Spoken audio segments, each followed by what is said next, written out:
चलिए, क्लॉक के दूसरे वीडियो में आपका स्वागत है।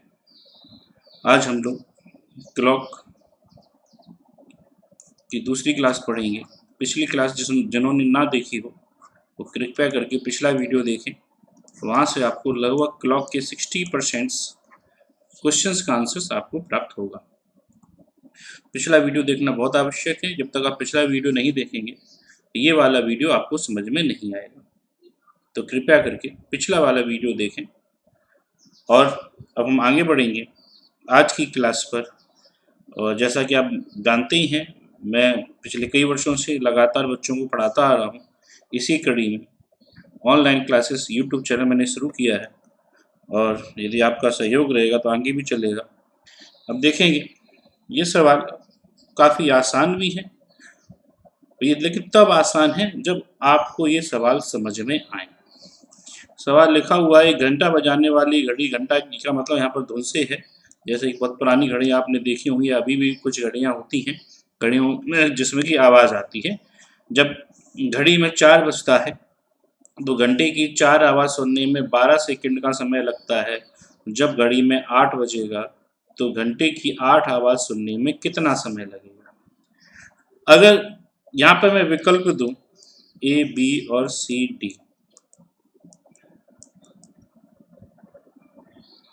और मैं इसमें अगर आंसर दूं 24, 28, 32, 36, तो अमूमन ऐसा होता है कि जो स्टूडेंट्स है, यहाँ पर अगर आपने ये सवाल नहीं लगाया है तो 95% या जो मेरा अनुभव है ऑफलाइन क्लास का, लगातार मैं क्लास पढ़ाता आ रहा हूँ कई वर्षों से, वहाँ पे 99% स्टूडेंट्स इसका आंसर 24 करेंगे। और वो ये मान कर चलेंगे कि ये सवाल काफ़ी आसान है और एग्जामिनर ने काफ़ी आसान सवाल पूछा, लेकिन यहीं पर आपका ये 24 आंसर है वो गलत हो जाता है। इसका जो आंसर होता है वो होता है 28। कैसे आएगा वो देखिए। जैसे घंटे की 4 आवाज़ आई, 1, 2, 3, आप समय की जो एंट्री वो आप यहाँ से करेंगे और समय की एंट्री आप यहाँ तक करेंगे। तो समय की एंट्री यहाँ से शुरू होगी और समय की एंट्री यहाँ तक होगी।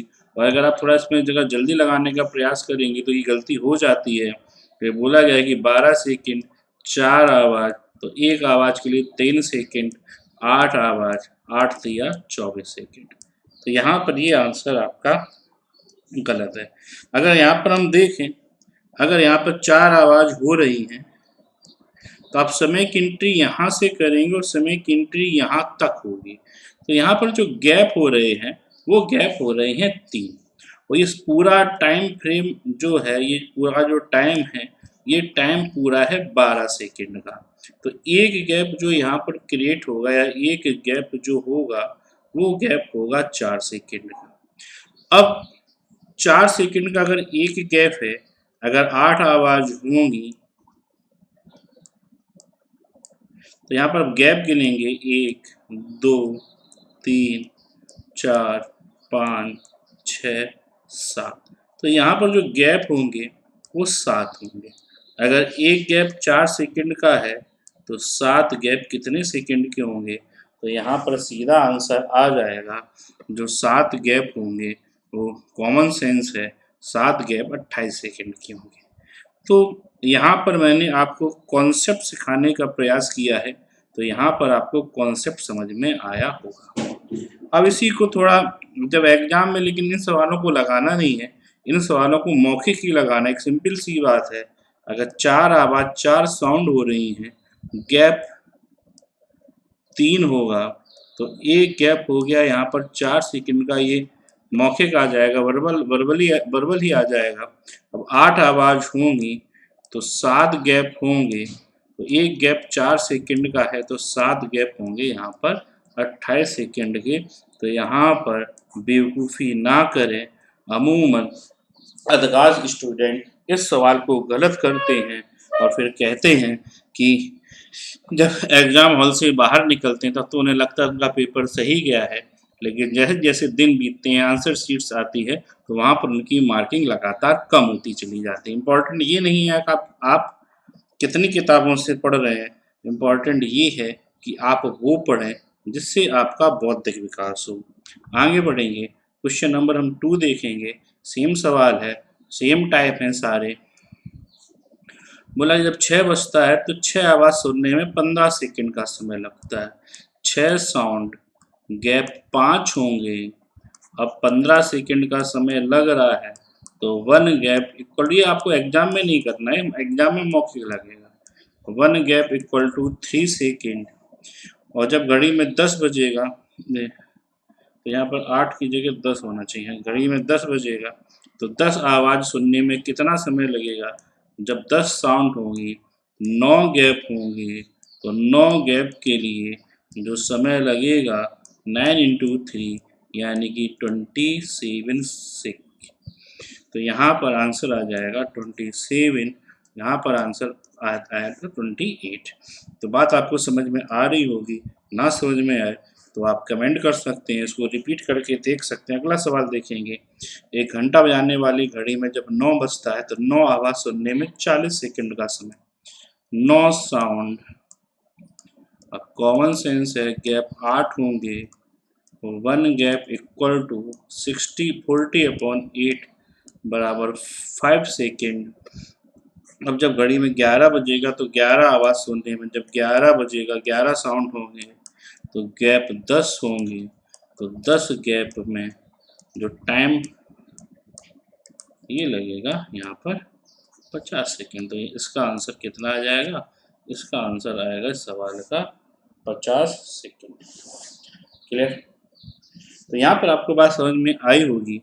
तो कोई भी सवाल इतना आसान नहीं होता, तो यहाँ पर आप सवाल कहाँ गलत कर जाएं एग्ज़ाम समय, और एग्ज़ाम समय जहाँ लाखों लोग पेपर दे रहे हैं, तो इम्पॉर्टेंट ये होता है कि आपके लिए एक एक सवाल इम्पॉर्टेंट है। एक बात ध्यान रखें, जितना ये पढ़ा रहा हूँ उसको नोट डाउन करें, क्योंकि शायद ही आपको पूरे ऑनलाइन या ऑफलाइन में इतनी सारे टाइप किसी भी आपको यूट्यूब चैनल पर उपलब्ध नहीं होंगे, क्योंकि अधिकांश लोग कुछ ना कुछ छोड़ देते हैं या तो उन्हें तो यहाँ पर आप चीज़ों को नोट करें। अगली स्लाइड देखेंगे, अगले टाइप देखेंगे हम यहाँ पर। एक खराब घड़ी। अब अगला सवाल है, एक खराब घड़ी है जो प्रत्येक घंटे 10 मिनट सुस्त हो जाती है। यानी 10 मिनट सुस्त होने का मतलब है, अगर बाकी घड़ियों में 12 बजा है और बाकी घड़ी अगर एक आएंगी तो इसमें आएगा 12:50। बाकी घड़ियों में 2 बजेगा तो इसमें बजेगा 1:40। बाकी घड़ियों में 3 बजेगा तो इसमें बजेगा 2:30, क्योंकि हर घंटे क्या हो रही है? 10 मिनट सुस्त हो रही है। तो अगर सोमवार उसे सुबह 10 बजे सही किया गया हो, तो घड़ी दोबारा सही समय कब बताएगी? तो यहाँ पर एक चीज़ इम्पॉर्टेंट, 10 मिनट सुस्त हो रही है, सोमवार सुबह 10 बजे सही किया गया हो, तो घड़ी दोबारा सही समय कब बताएगी? तो इस सवालों में चलेंगे। इस सवाल में कुछ नहीं करना होता है, जैसे कि मान लो मैं आपको समझाने का प्रयास कर रहा हूँ, समझ में ना आए तो आप रट लें कि जैसे मान लो एक सर्किल है, वो सर्किल 720 मीटर का है। इस पर 2 लोग दौड़ रहे हैं, ए और बी। मान के चलो ए प्रत्येक घंटे में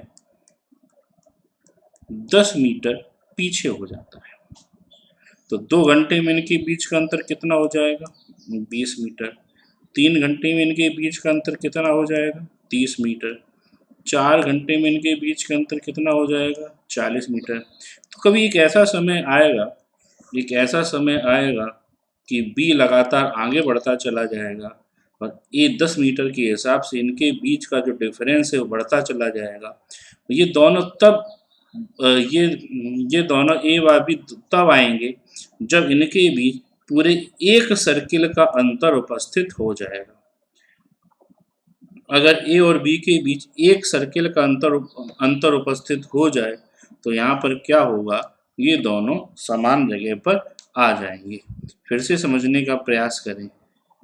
जैसे मैंने क्या बताया, अगर ए और बी यहीं से चलते हैं और मान लो ए तेज गति से चल रहा है भी धीमी गति से चल रहा है, तो कई बार ऐसा होता है ए और बी के बीच डिफरेंस बढ़ता चला जाता है, और जब इनका डिफरेंस पूरा एक सर्किल का हो जाएगा तब ये दोनों समान जगह पर आ जाएंगे। अब घड़ी के संदर्भ में देखें, घड़ी का एक सर्किल 720 मिनट का होता है, 12 घंटे होते हैं, 12 में 60 का गुणा करोगे 720 आएगा। अगर अब एक घंटे में अगर 10 मिनट का अंतर आ रहा है तो 720 मिनट का अंतर आएगा, 720 बटे 10 करेंगे तो इसका आंसर ये आएगा 72 घंटे। 72 घंटे का मतलब हो गया 3 दिन पूरा, क्योंकि 24 का भाग देंगे। अब सोमवार मंडे 10 AM में 3 दिन जोड़ दोगे, मंगल बुध बृहस्पति, तो इसका आंसर आ जाएगा गुरुवार सुबह 10 बजे। गुरुवार सुबह 10 बजे इसका आंसर यहाँ पर उपस्थित हो जाएगा। तो फिर से तो घड़ी चाहे आपकी सुस्त हो चाहे घड़ी फास्ट हो, आपको क्या करना है, जितना मिनट सुस्त व फास्ट हो रही है उसको 720 में से भाग दे देना है, और जो सही करने वाला समय है उसमें ये जोड़ देना है, जो भी दिन आए, जो भी आवर आए, जो भी मिनट आए या जो भी सेकंड आए। जैसे 10 मिनट फास्ट हो जाती है और मंगलवार सुबह 10 बजे सही किया गया, तो इसमें भी 72 घंटे का ही समय आएगा, तो इसका भी आंसर अब मंगलवार है। बस एक चीज़ का ध्यान रखें, समय हमेशा आगे बढ़ता है, समय कभी पीछे नहीं जाता। तो चाहे घड़ी क्या कहते हैं, चाहे घड़ी फास्ट हो चाहे घड़ी सुस्त हो, आपको जो समय निकल कर आएगा उसको आपको इसमें ऐड ही करना है। तो इसका आंसर हो जाएगा बुध बृहस्पति शुक्र, यानी कि फ्राइडे। अब 10 बजे सही किया गया है तो फ्राइडे 10 बजे। क्लियर। अगला सवाल देखेंगे। अगला सवाल देखेंगे, एक खराब घड़ी प्रत्येक घंटे 20 मिनट सुस्त हो जाती है। सोमवार सुबह 8 बजे सही किया गया। अब 20 मिनट है, 720 में आप भाग दें, ये कितना आ जाएगा, 36 आएगा। 36 का मतलब हो गया एक दिन पूरा और 12 घंटे और। अब इसमें सोमवार सुबह 8 AM, अब इसमें एक दिन जोड़ोगे तो ये मंगलवार 8 AM आ गया, और इसमें 12 घंटे और जोड़ेंगे। अब सुबह के 8 की जगह क्या हो जाएगा, यहाँ पर 8 PM। क्लियर। तो यहाँ पर बात आपको समझ में आई होगी।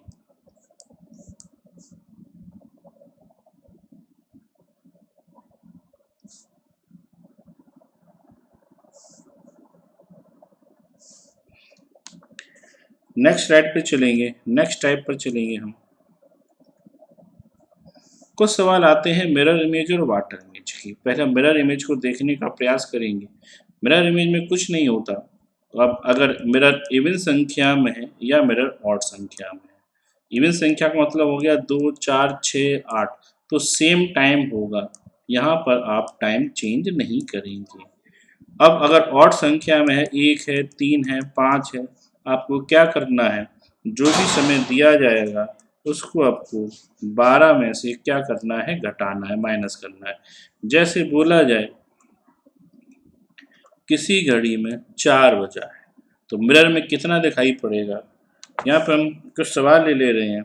अगर मान लो किसी घड़ी में 4 बजा हो, किसी घड़ी में 4:20 हुआ हो, और किसी घड़ी में 4:20 हुआ हो, आपको 12 में से घटाना है 12।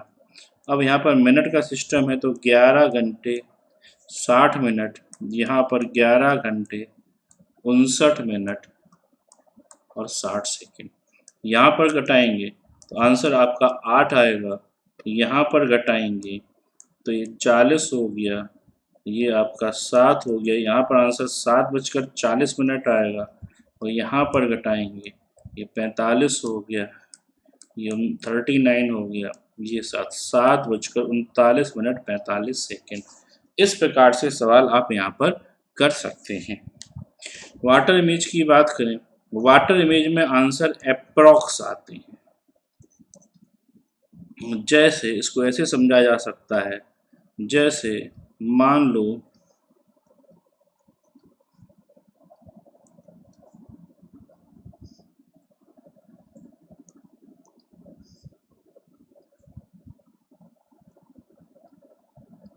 अभी 3 बजे का समय है,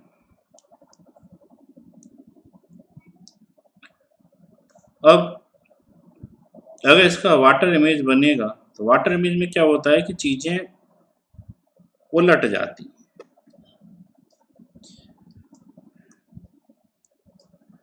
अब यहाँ पर आपको ये समझ में आएगा कि आंसर अप्रॉक्स क्यों होगा, आंसर एग्जैक्ट क्यों नहीं होगा।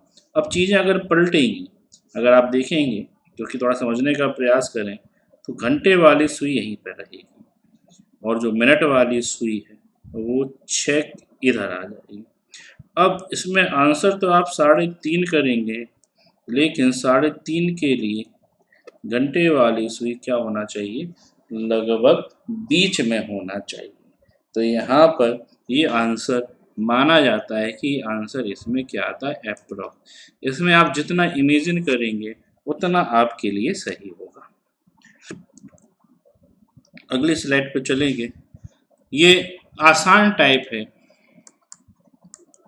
इसीलिए मैंने सबसे इसको लास्ट में लिया।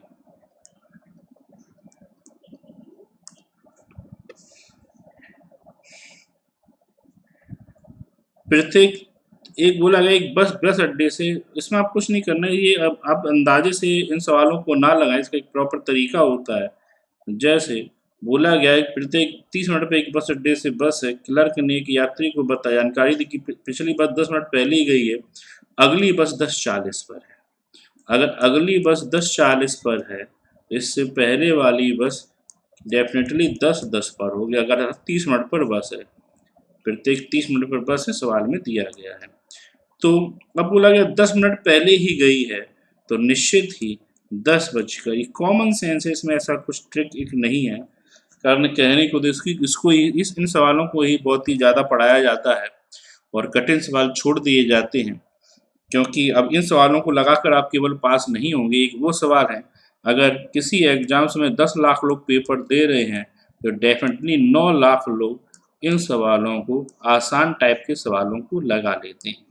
असली अंतर कहाँ पैदा होता है, असली अंतर वहाँ पैदा होता है जब आप वो पढ़ें या वो काम करें या वो सवाल लगाएं जिनको भारत में या जितने लोग पेपर दे रहे हैं वो लोग कम लगा पाएं। तो यहाँ पर यही बात बेसिकली खासतौर से वनडे एग्जाम में ये बात सोचने वाली होती है। क्लियर यहाँ तक? अगला सवाल देखेंगे। मीटिंग स्थल पर पहुंचकर मिस्टर ए को पता चला वह बी से 20 मिनट पहले आया है। कुछ नहीं करना है, जैसे ये मिस्टर ए है, ये मिस्टर बी है और जो ए है वो बी से क्या है 20 मिनट पहले आया, जो कि स्वयं मीटिंग में 40 मिनट लेट पहुंचा है। अब जो बी है, बी खुद 40 मिनट लेट है, यानी लेट का मतलब हो गया मीटिंग पहले हो रही होगी। तो अगर मीटिंग टाइम की बात करें, अगर मीटिंग टाइम 10:30 पर है, अगर ये 40 मिनट लेट है तो बी आया होगा 11 बजकर, अगर 10:30 में आप 40 जोड़ेंगे, 10:30 में 30 जोड़ेंगे 11 हो जाएगा, 11:10। अब इससे ए है 20 मिनट पहले, इससे 10 मिनट पहले करोगे तो 11 बजेगा, 10 मिनट और करोगे तो आ जाएगा ये 10:50। तो ए का टाइम क्या है, ए का टाइम है 10:50। फिर से देखेंगे, इन सवालों में अंदाजा ना मारें, इन सवालों को एक प्रॉपर तरीके से लगाएं, एक लाइन खींचें और जो दिया जाए वो सीधा सीधा लिखते जाएं सीक्वेंस में। ए है, बोला गया इनके बीच का डिफरेंस 20 मिनट का है। बी है 40 मिनट लेट आया है। मीटिंग का जो टाइम है वो दिया गया है 10:23। ये हो जाएगा 11:10। ये 20 मिनट पहले है तो 10:50। ये आसान सवाल है, ये लगभग सारे लोग लगा लेते हैं, तो यहाँ पर ज़्यादा परेशान होने की आवश्यकता नहीं है। क्लियर? चैनल को सब्सक्राइब करें, शेयर करें, लाइक करें और इसको आगे बढ़ाएं, जिससे कि मैं आपको कंप्लीट सिलेबस करा सकूं। शायद यूट्यूब पर एकमात्र चैनल भविष्य में यही होगा जिस पर कंप्लीट सिलेबस पढ़ाया जाएगा वनडे एग्जाम्स का और सिविल सर्विसेज का। धन्यवाद।